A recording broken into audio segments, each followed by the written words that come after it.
All right, thanks everyone for coming out to our visiting scholar lecture today. We're very happy to have Gueorgui Kambourov from the University of Toronto here speaking to us. So feel free to ask questions if you have them. He says the slides are available after the talk if you want to see them. Jessica McDowell will post them and make them available. Also, if you were so riveted and fascinated you want to see some of the data, he says that's also available as well. And so happy to hear him speak, and he'll talk to us until at 11:50, and feel free to ask questions you have. So. All right. Thank you very much for having me here, and thank you all for coming. So, what I'm going to present today is actually a work of something I'm doing now, a recent project of mine, and it is on hours, occupations, and gender differences in labor market outcomes. So it's joined with Andres Rosso, Louisa Fuster, and Richard Rogerson. So let me start with a brief motivation, what actually we're looking at, and how what was the motivation for this project. So. If you look at all the papers and the literature on labor supply, there are two main topics that people usually look at. So the first one is what we refer to as time allocation. So time allocation is basically how many hours individuals work. Why do they work so many hours? How that changes over the life cycle? How different shocks affect all this? So this is a big topic. There is an enormous literature that tries to understand basic hours of work. However, you look at all that literature, usually they don't talk about, those papers do not address the issue of occupational choice.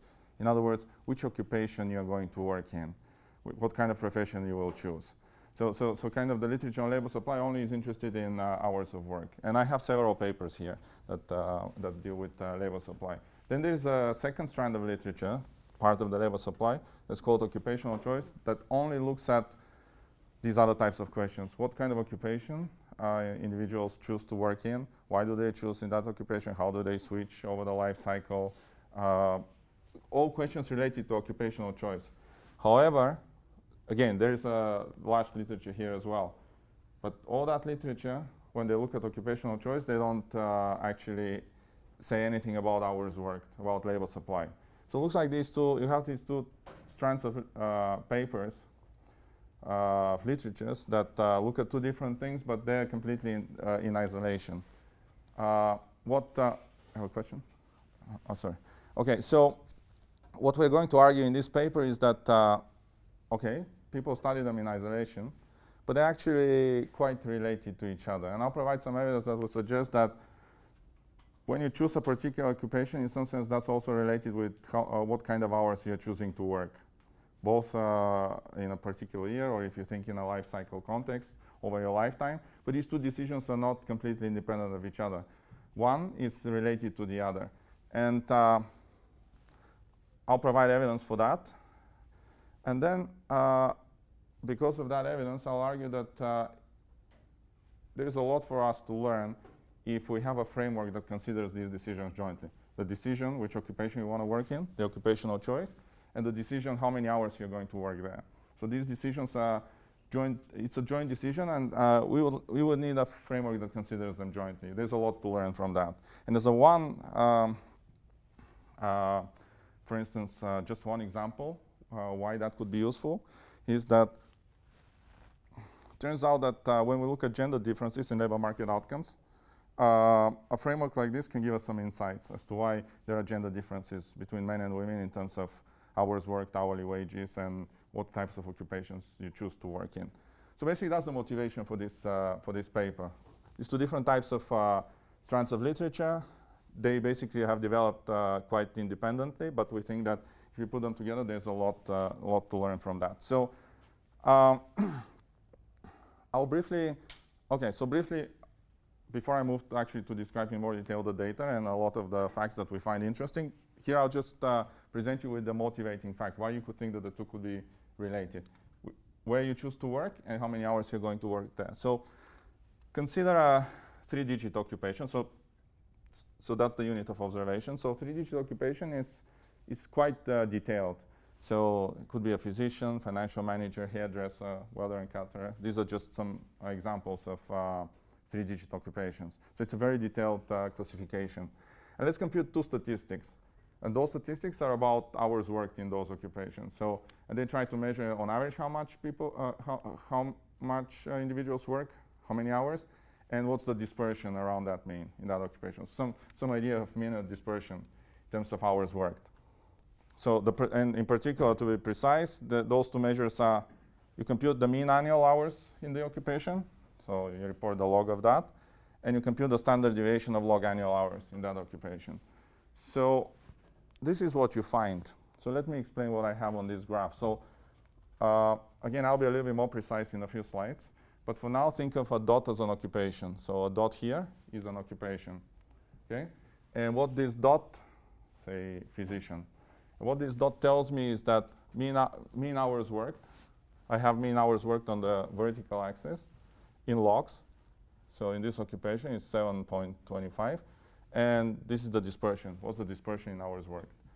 So you see a very clear negative pattern. So if we want to generalize, we could say, well, there are occupations here in the top left. I call them the top left occupations, where individuals work a lot, because this measures the mean. They work a lot. But the dispersion is very low. So in other words, individuals work a lot there, and everybody works a lot. There's not a lot of dispersion. You work a lot, many hours, and everybody works many hours, these types of occupations. But then you have these occupations here, which I could call the bottom right.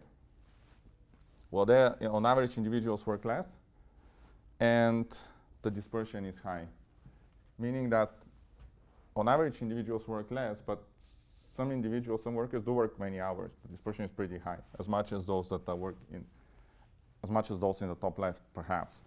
Okay. So, but this is a suggestive evidence. This graph is suggestive evidence for the fact that I mentioned before. So, when you choose the occupation, you're also, in some sense, going to end up. You're choosing somehow how many hours you're going to work, because if you decide to work here, all these are endogenous choices. So you have to consider them jointly. But you can see that if you're here, chances are you're going to work a lot of hours, and everybody works a lot of hours. While here, you have kind of a different pattern of hours worked. So there is so that where you occupation that you choose and the labor supply seem to be related somehow. So as I said, it would be useful to put them in the same framework and see what you can learn from that.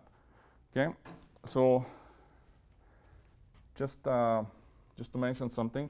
So these here, the top left, sometimes I'll refer to them as sector 1 occupations or non-linear, and I'll tell you why non-linear occupations. Why the bottom right, sometimes I'll refer to them as bottom right or sector 2 or the linear sector. Now, if you're just curious to see who is in the top left and in the bottom right,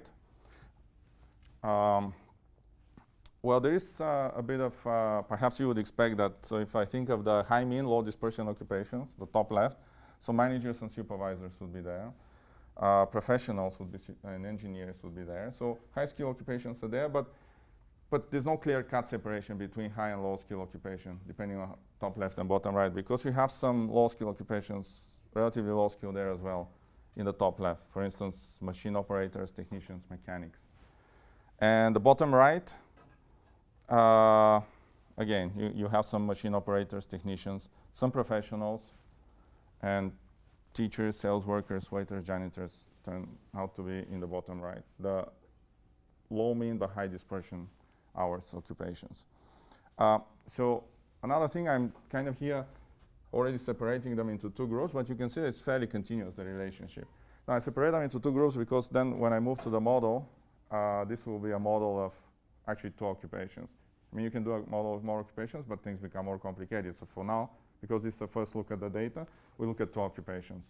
Yes? So as I'm thinking about like your hours worked, it's annual, like total? Yes.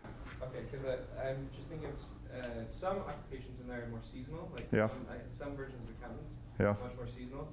Have you looked at that at all, like seasonality? Yes. So we've done a lot of So we've done a lot of sensitivity. Seasonality can account a little bit for it, but not much. So this seems to be a much more fundamental fact than that. Also, this is annual, but we did separate it. For instance, we look at intensive and extensive margin. So the extensive margin would be number of weeks you work, and the intensive would be hours per week. So turns out that, so here is the annual, but if I plot the same graph, which is just for the extensive margin, just for the intensive. There's a very high correlation. So occupations that are here, for instance, would be here. They'll be in group 1 based on the extensive and the intensive margin. And the intensive margin, so it's true that the seasonal, you have this variation coming from the extensive margin. Some weeks they don't work. But the intensive margin, you still see it. You see that for those occupations, even the seasonal ones, some of them could be in the top left, some of them in the bottom right. And there was another question here. Okay. Oh, Yeah. Okay. Yeah. But there are a lot of so there is a lot of sensitivity, and that's very important.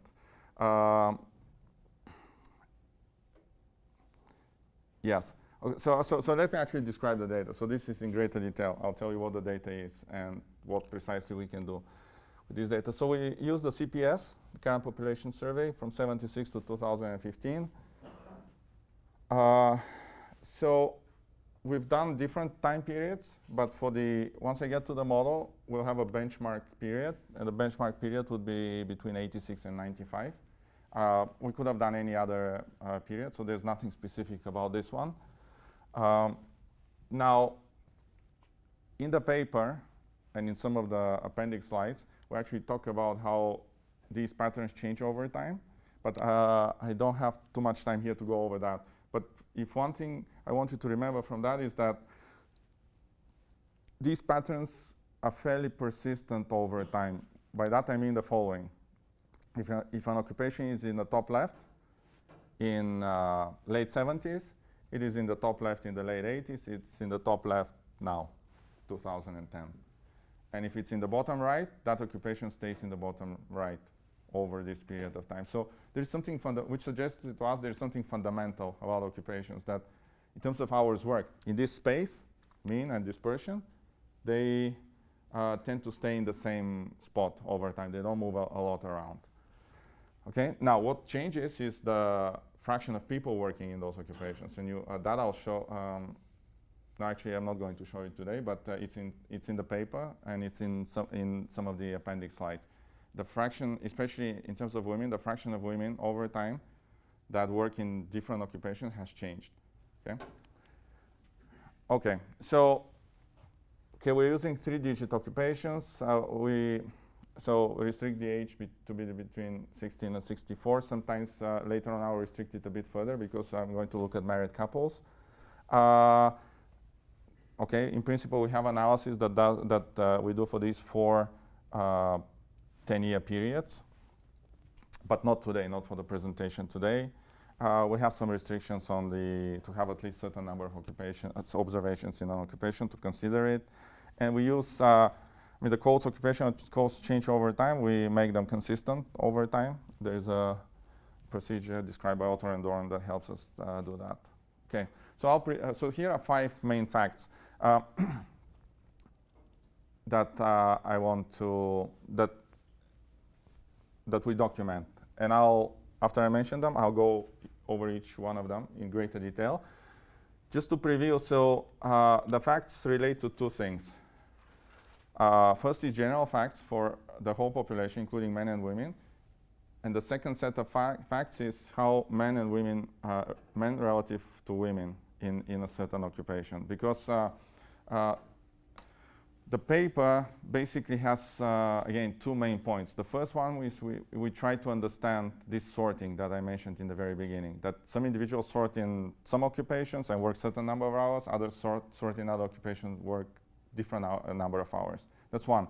But second, we want to understand the gender gap in these decisions. Men and women make very different decisions in terms of sorting into occupations and in terms of hours of work in these occupations. So these are the 2 main things we want to understand.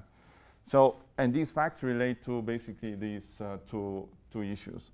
Okay, the first one I already showed you, so just stating it again. There's a negative relationship between the mean and the dispersion in hours in an occupation. So this negative relationship that I just showed you on the graph before. And we find out that it's very robust across age, gender, education groups.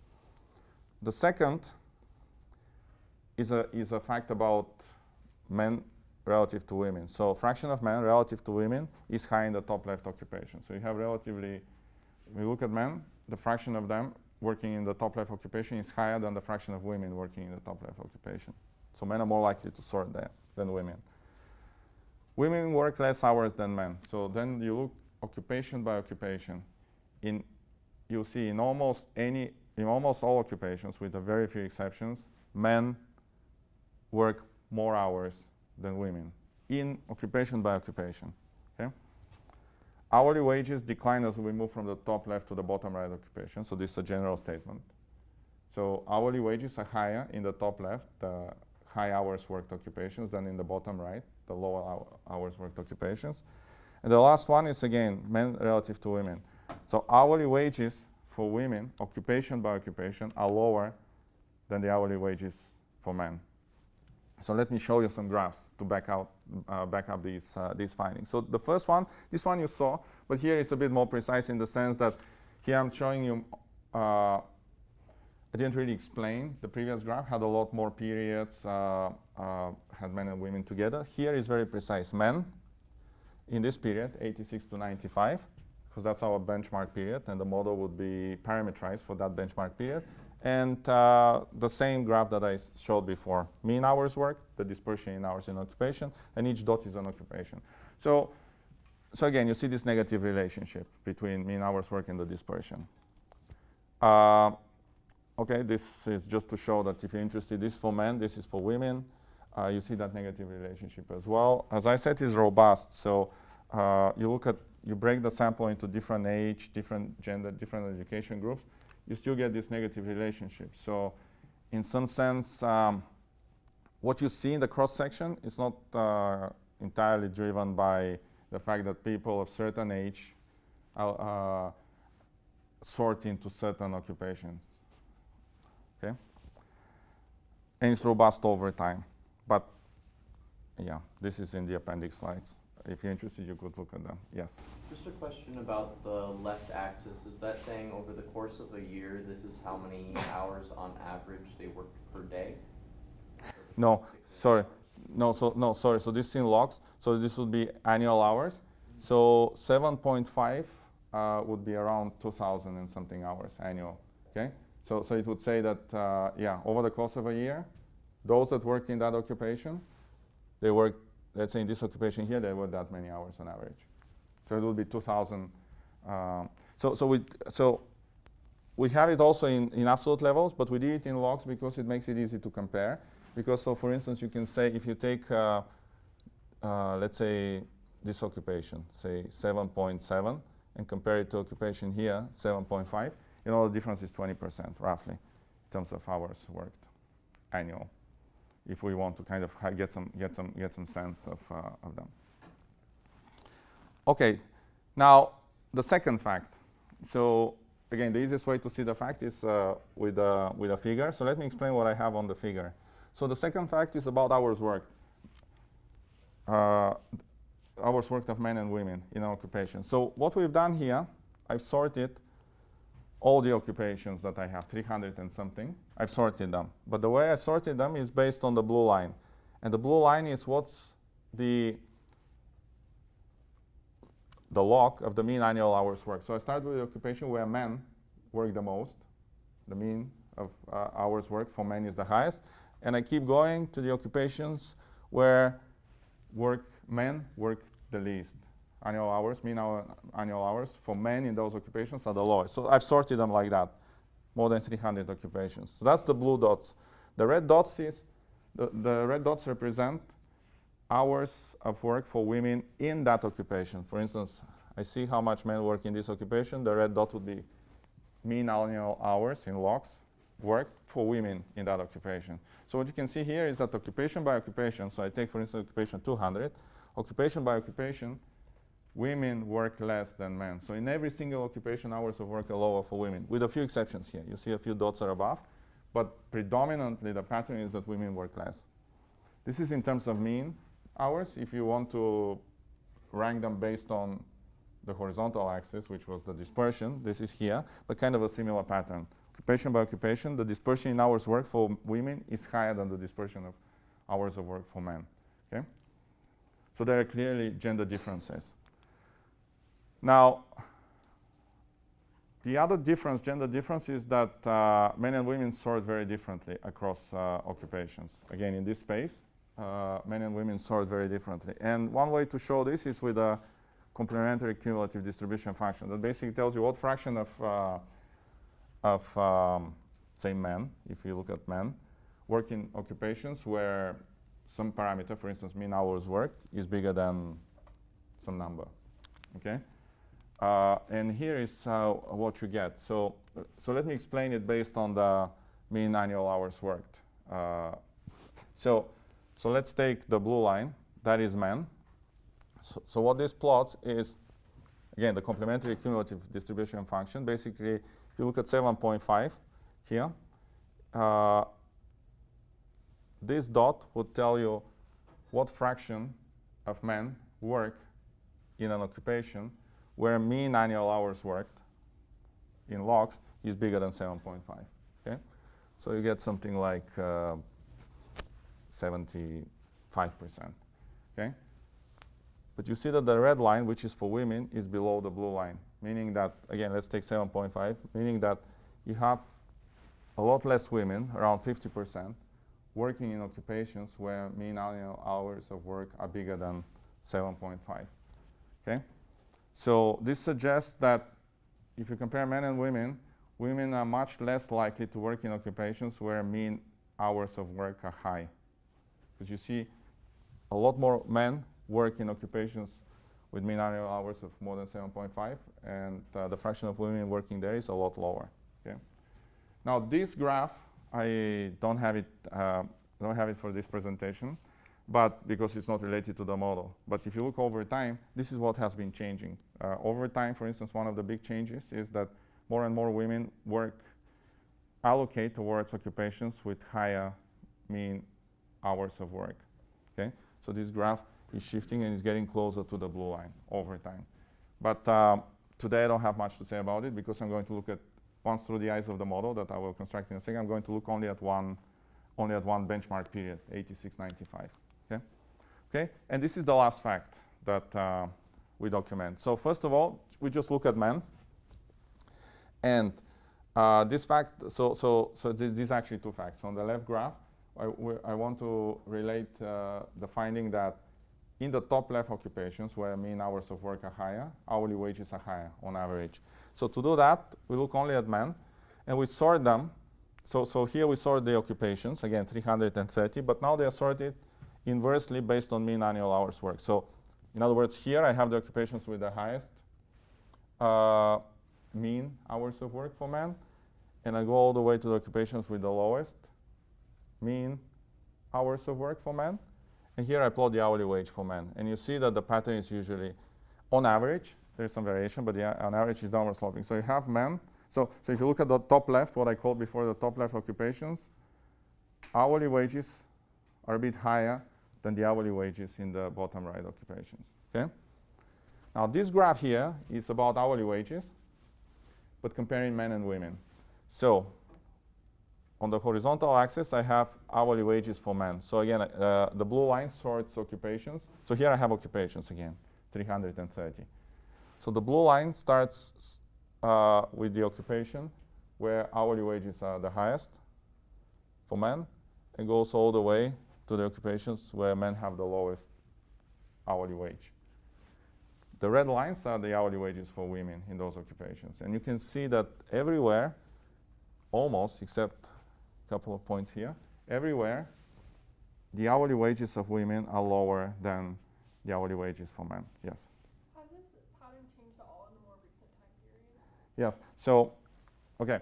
So let me say something else, and then I'll answer your question. So, so first of all, this here, just looking at this tells us about the gender wage gap.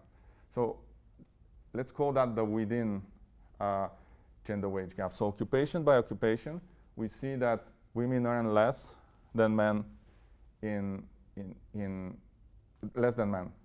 Now, this is, so when you look at the overall gender wage gap, you can decompose it into two parts, within and between occupation, gender wage gap. So the between occupation would be if the sorting is different across occupations based on hourly wages. And we already have a hint of that, because I already told you that women are less likely to sort to the top left occupations, and hourly wages are higher into the top left occupations. So only from there you get a gender wage gap, because women tend to sort in less in occupations where the hourly wages are high. Now, this tells you about the within. If you control occupation by occupation, there's still a gender wage gap. Usual decomposition gives you 1/3 of the gender wage gap comes from the between component, and 2/3 comes from this, from the within component. Now, over time, that has changed because the gender wage gap has declined substantially. And it's due, first of all, the sorting has changed. But second, the within gap has also declined a bit. But it still persists. So over time, the gender wage gap has declined. So on this graph, they'll be closer to the blue line. And on some of the previous graphs, there is more and more women sorting to the top left occupations, but there's still a gap there's still a gap right now remaining. Okay, so these are the general patterns. So now, the idea is to treat them as suggestive and motivating facts for what we want to do. So now what we want to do is we have a model, and through the eyes of the model, we want to be able to understand the main mechanisms that help us understand why individuals sort in a particular way into different occupations and why they choose different hours of work. That's the first step. And then, having built that model, we also want to understand why men and women sort differently. Now, what I have here is probably the simplest possible model you can think of. It's a static model. So, in other words, everything happens in one period. So the interpretation could be that it's a model of your lifetime. So even though you choose once this occupation, it's a more general interpretation would be you're choosing your career, okay? And this is your career. So what we use is something that's called a Roy model, and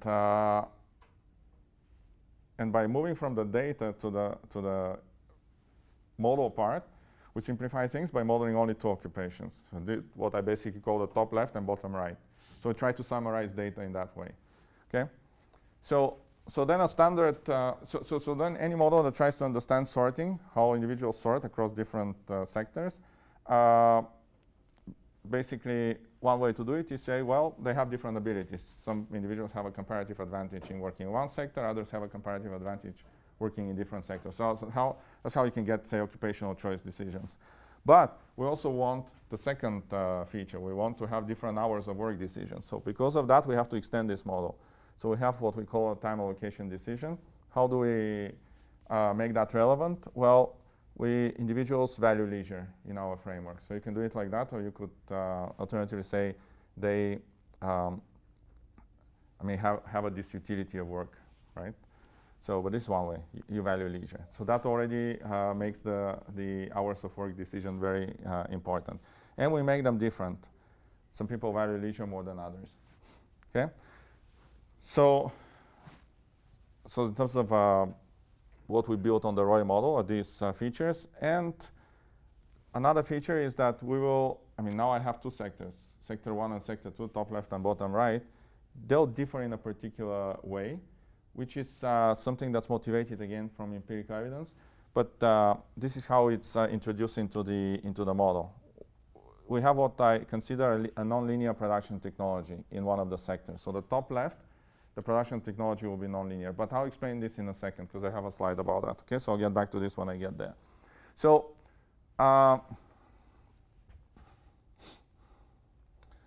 now,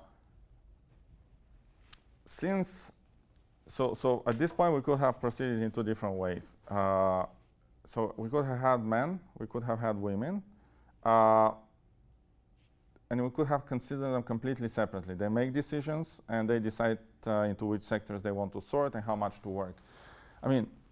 Ex post, having worked with the model and seen some of the implications of the model, it turns out that if you consider actually a household where men and women make decisions simultaneously, what the differences that you find in gender, the gender differences in the labor market get amplified. So if you consider them separately, like say single men and single women, you will still, the model, I'll tell you why, would still predict some gender differences. But having them as a household actually additionally amplifies these gender differences that you have in the data. And in the model actually in the end tells us by how much. So that's why I immediately go to, I show you what the household model is. So basically have men and women, male and female.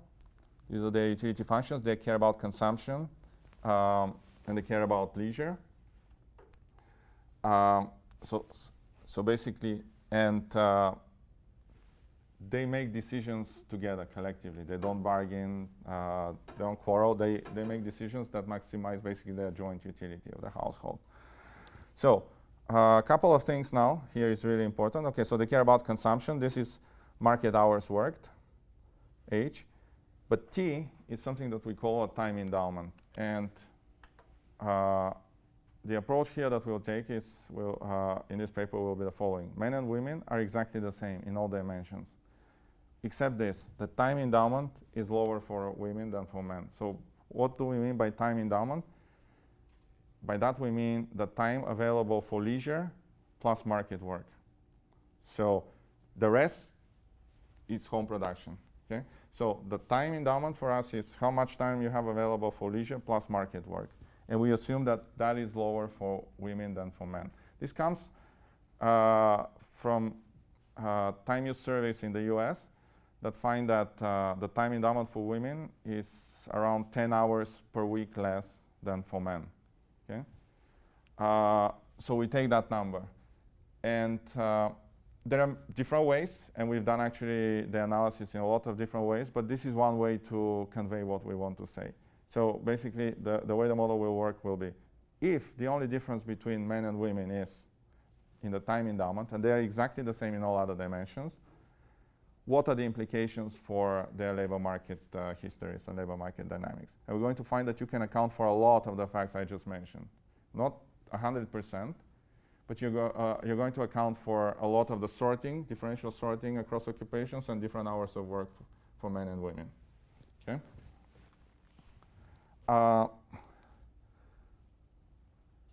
Let me see.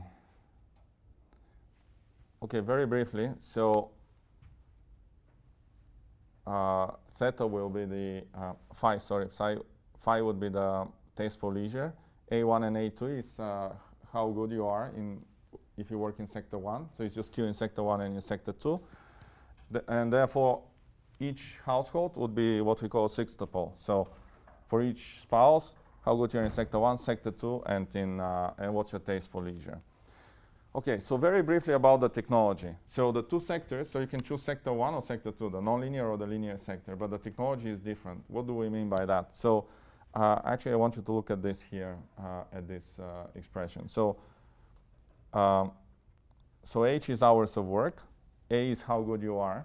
So basically, this expression tells you how much you're going to earn, your earnings, for individual I, if that individual chooses sector J.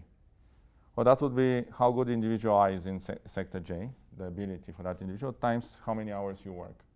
These will be your earnings. Now, theta is an important parameter, and that's what separates the nonlinear with the linear occupations. If theta is 0, then this disappears. So what you have is that your earnings are linear in hours of work. So in other words, your hourly wage is constant. It's going to be your ability. That's your hourly wage. So the hourly wage in these occupations, and those would be the bottom right, theta 0, the bottom right, the hourly wage doesn't change. No matter how many hours you work, the hourly wage is constant. Now in the top left occupation, sector 1, theta is bigger than 0.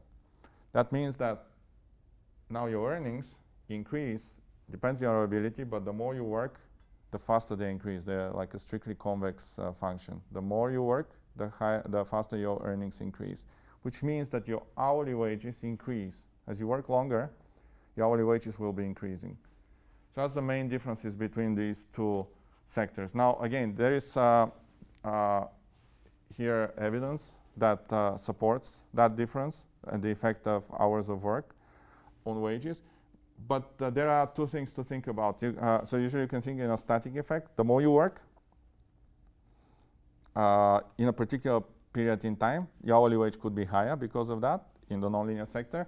But also there is, if we want to take this more general life cycle interpretation, that when you choose, you're choosing a career. A lot of this comes from this human capital effect, that you are in a particular occupation. If you're working longer hours, you'll be accumulating more knowledge in that occupation, so therefore eventually your hourly wages would show up as being higher because you've accumulated more knowledge. Okay? Okay, I will skip this. Because basically here we're saying, okay, yes? So if that's the case, if it's more about the human capital, would it be better modeled as increasing the person's ability rather than increasing the hourly wage directly? So it could be. So here right now, yeah. So if you decide to go with a life cycle model, there you have then you can model these things a lot better and map them nicely into the data. So we have we're working now on a version that gives you has actually the life cycle profile, and there I would say, so depending what view of the world you have, but my view of the world is the following: you have an underlying ability. That ability helps you build more human capital knowledge in that occupation, but the ability itself doesn't change. Maybe schooling changes it. You go to school, makes your ability to learn higher. But given that, then you enter the labor market, that ability to learn affects how fast you can accumulate knowledge in that particular occupation. Working longer hours could help with that, okay, in addition. So that's how I would like to think about it. If I had a life cycle model, that I have my underlying ability, I'm in occupation, I'm learning, building human capital. So that ability helps me, but I don't accumulate that ability. That ability helps me to accumulate that specific stock of knowledge for that occupation. But hours of work, this kind of model will tell you, hours of work on top of that, the more you work, maybe helps you accumulate a little bit faster than others that work less but have the same ability in that occupation. Here it's hard for me to differentiate in the static model, but in a dynamic version, that's how I would think of it and do it. Okay. So I'll skip this. So basically, because this just describes how the model works, but I want to say a few things about this here. Okay. So suppose you have I have a model of households, but suppose now I actually look at a simpler version of that, a model of singles.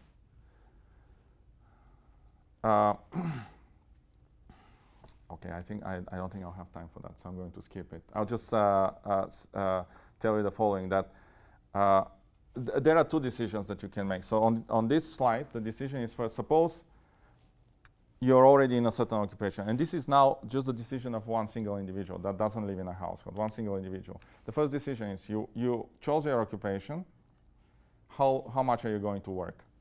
The second decision will be, well, but how do you choose your occupation? So this here tells you that, in words, that if you chose in a particular occupation, if you chose the nonlinear one, you're going to work more hours than if you chose the linear occupation. And the reason is there are these, as the more you work, your hourly wage is increasing, so you will be working longer hours if you chose occupation one. First. Second, if you value leisure less, you will work more in both occupations, okay?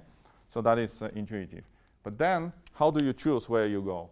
So this here describes how do you choose which occupation to sort into. The probability that you choose occupation one, that nonlinear, top left, given your value for leisure, depends on this expression here. The probability that the log of A1 over 2, this is your comparative advantage in occupation one relative to occupation two, is bigger than some function of your value of leisure, which is increasing in the value of leisure. So the way to interpret this is if your A1 relative to A2 is higher, you're more likely to be on occupation one because your comparative advantage is there. But also if you value leisure less, you're more likely to be in occupation one. Because if you choose occupation one, you're going to have to work a lot. And that's why if you value leisure less, it affects your decision to sort into occupation one. Okay, so how do we usually proceed in macro to understand these issues? So I have the model. So I'm going to, so I parameterize it to match, and I try to match certain moments to make sure that the parameters that I choose are reasonable. Once I have that, I try to then look at the implications of the model. So that's what we do. So men and women, again, so just the main thing is men and women are the same. The only difference is here, TM and TF. So women have 500 hours less annual available for as a time endowment. Okay. Now, in the beginning, I showed you a lot of facts, but they were continuous. They were for 330 occupations. Now, those 330 occupations, I separated them into two groups, the top left and the bottom right occupations. And what this table does, it just summarizes all that I told you before, just for now with disaggregation. It is just to say, just to show that everything I said, even when I separate them like that, remains. So basically, let me point just a couple of things. So, for instance, this says that for men, 61% are in sector 1, 39% are in sector 2. They work more on average. Hours worked in sector 1 are higher than in sector 2, and the dispersion is lower than in sector 2, and hourly wage is higher in sector 1 than in sector 2. So very much like what I was telling you before. Now, and if you look at women, again, now 37% of women work in sector 1. So you see, so that's less than the 61 of men, so that fact remains. They sort differently. Women work less than men. So if you compare this number to this number and this one to this, they work less in both sectors.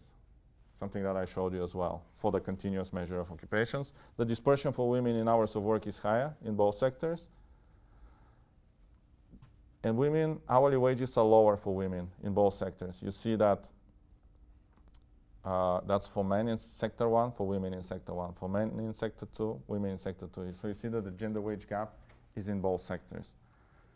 So you have a within, but we also have the between gender wage gap because less women are sorted into the high wage occupation relative to men. Okay? All right.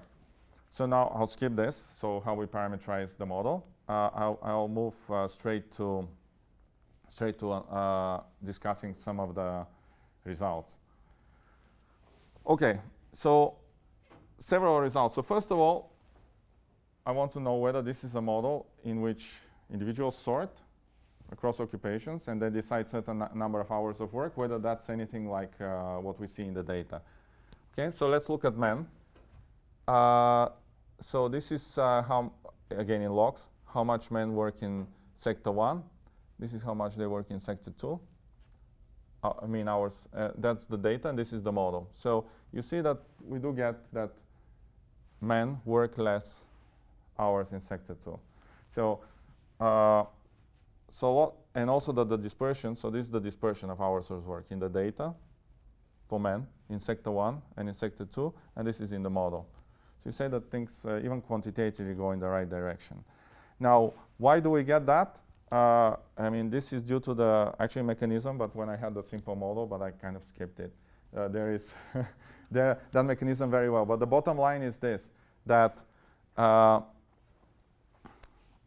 you will sort into occupation. I mean, you will sort in occupation 1 if you value leisure less, and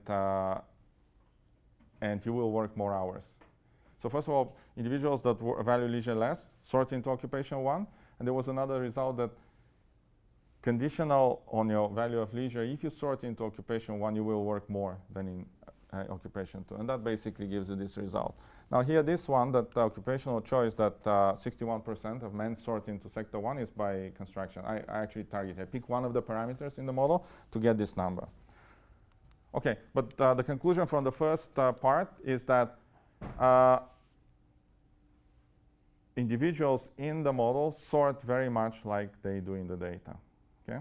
So now I want to ask then the question, can I understand the gender wage gap using this model? So I'm going to look at the gender wage gap first in hours and occupational choice and then in wages. So we get a gender wage gap in hours. So I showed you in the data, the model gets a lot of that. So in other words, women work less than men in both occupations, both occupation 1 and occupation 2. And the reason is basically the time endowment. It delivers that fact. So the time endowment is lower, and because of this, women work less number of hours in all occupations. Women also sort, the way they sort, here, the gender gap in occupational choice, we say that we account for around 75% of this occupational gap, that men are much more likely to sort into occupation 1 than into occupation 2. And again, why do we get this different sorting? The time endowment again is critical, because if your time endowment is lower, you're much less likely then to sort into an occupation that requires you to work a lot of hours. And because of this, less women sort into occupation 1, and you get this differential sorting between men and women. Now, how about the gender wage gap? So, so the model accounts for around 30% of the gender wage gap, which means that there are other features, other mechanisms, other forces that also contribute to the gender wage gap that we cannot capture here, we cannot address. But still, let's see how do we get it. Because we get the gender wage gap, both the within and the between, something that I was mentioning before. Now, how do we get, so let's see how do we get the, I mean, already you get it between, because I already said that women relative to men are less likely to sort in occupation 1, which was the higher hourly wage occupation. But let's see how do we get the within gender wage gap. Now, let's look at the nonlinear sector. Well, in the nonlinear sector, actually there are two forces. So the first force is the one we already discussed. Time endowment for women is lower, so they work less hours. Now, that matters because as you work less hours, that's a sector where how many hours you work affect the hourly wage. And the less you work, the lower the hourly wage. So since women work less hours, the hourly wage for women is lower than the hourly wage for men. But there is another mechanism which actually works in the other direction. So women are better sorted in occupation 1 than men. So in other words, their comparative advantage is much higher than for men. And the reason is that because of the lower time endowment, for women to sort into occupation 1, they're on average better than the men that sort in occupation 1. So because of this, if there was no differences in time, hours worked, women would earn higher hourly wages because they're better than men on average in occupation 1. But the first one turns out it dominates. The fact that even though they're better, they tend to work lower hours, and that effect on hourly wage dominates, and women end up with lower hourly wages in sector 1. Now, how do you get it in sector 2? And that's interesting because, again, when I showed you the graph, you could see that the occupation by occupation, the gender wage gap was substantial everywhere, not just in sector 1, not just in sector 2. But how do you get it in sector 2? Well, because in sector 2, how much you work doesn't affect your hourly wage. So you won't have any differences in hourly wages coming from the fact that you work different hours. Well, it relates to what I said here for the selection into sector 1. Women select positively relative to men into sector 1. That means that their selection into sector 2 is negative relative to men in sector 2. And because of this, their average ability in sector 2 ends up, based on the selection, to be lower compared to men. Because of this, you get a gender wage gap in sector 2 as well. So basically, the model gives you very much like in the data, a gender wage gap that comes from within occupation gender wage gap, both in 1 and 2, and between occupation gender wage gap. Okay, so I will then conclude. Okay, so basically this paper was motivated by facts on hours and occupational choices. We documented this negative mean dispersion relationship in occupational hours.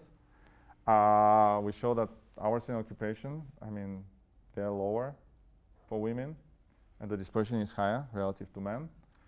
And women have lower hourly wages than men in almost all occupations. Then we constructed this simple, what we call ROI model, 2 sectors. We have sector 1 and sector 2, with sectoral abilities, time allocation decisions, different heterogeneous preferences for leisure for everybody. And this difference that you have the nonlinear and the linear sector. And couples. I didn't emphasize this enough, but and couples. And we show that the model is consistent with a lot of the facts that I showed you, and that in terms of the gender wage gap, it accounts for 25% of the gender wage gap, accounts for most of the occupational choice differences between men and women. And I'll conclude with just one slide that I missed here. Okay, so this is a slide that, so I have, the way I constructed the model was a household, men and women together. But if you look at them just separately, you'll see that you still get a gender wage gap, but it's smaller. We have it when they're together, making the decision. It's 12% in the data, but in the model, but it's going to drop to 7% if they were single, say single men and single women only. Okay, so that thing that I mentioned before does happen. That being in a household amplifies the initial differences that you have in the time endowment. The household decision actually amplifies that gender differences. All right, thank you. I'll stop here.